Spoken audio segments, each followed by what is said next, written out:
When I decided to go on a medical leave, I had no idea how long it would last. I didn't know if I would ever recover enough to go back to the toxic environment. The only thing I knew for sure was if I went back, my toxic manager, the one who put me on the PIP, would eventually fire me.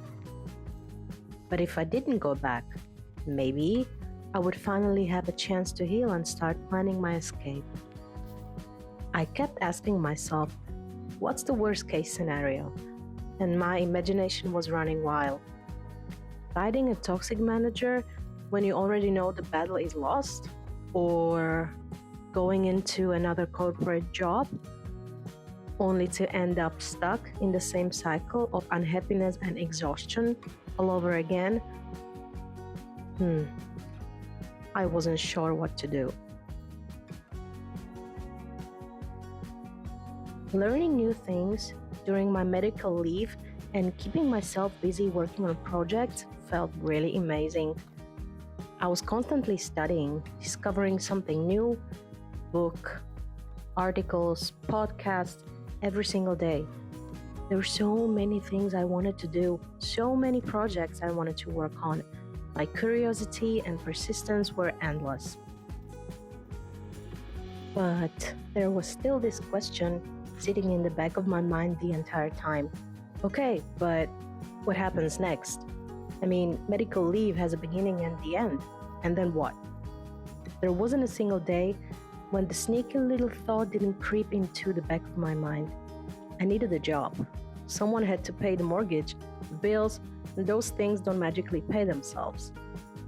I've always been independent and used to handling things on my own. But there were days when I wished I didn't have to carry the weight of everything alone.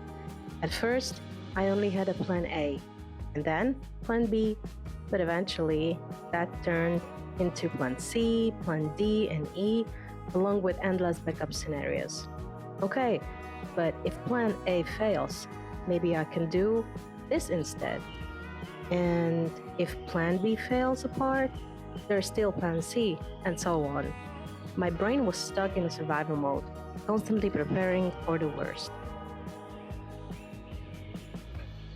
At one point, I caught myself thinking about what I'd do if I ended up homeless. Like, what if I couldn't take care of Daphne anymore and we both ended up on the street? That's the scary thing about fear.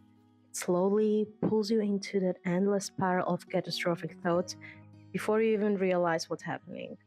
I had finally managed to break free from the negativity of corporate life. Now, my own mind was trying to pull me into the different kind of darkness. Yeah, no thanks. I couldn't let that happen again. I had to pull myself together.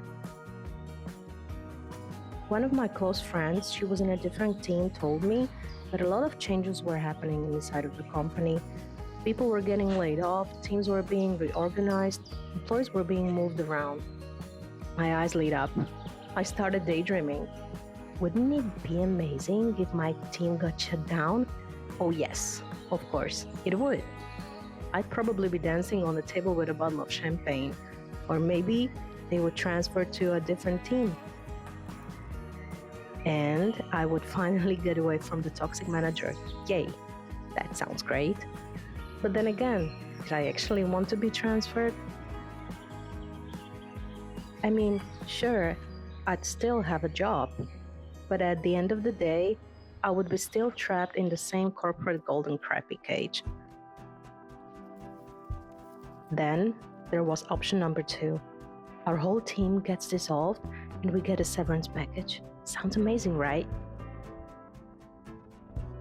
This was my immediate reaction to it. But at the same time, the uncertainty terrified me. Would I be able to find another job in this situation right now?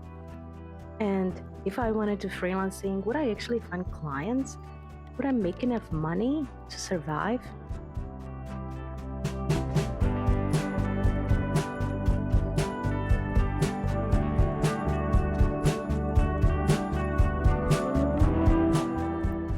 I mentally prepared myself for both possibilities.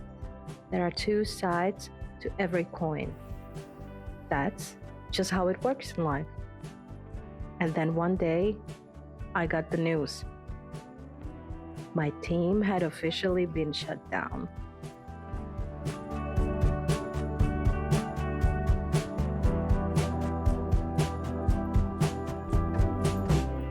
And I'm not gonna lie, I was freaking happy. But one huge question was still hanging over my head like a big freaking cloud. What did this actually mean for me? Am I getting laid off? Reassigned? Am I getting severance package? Let's find out in the next episode. Thanks for watching.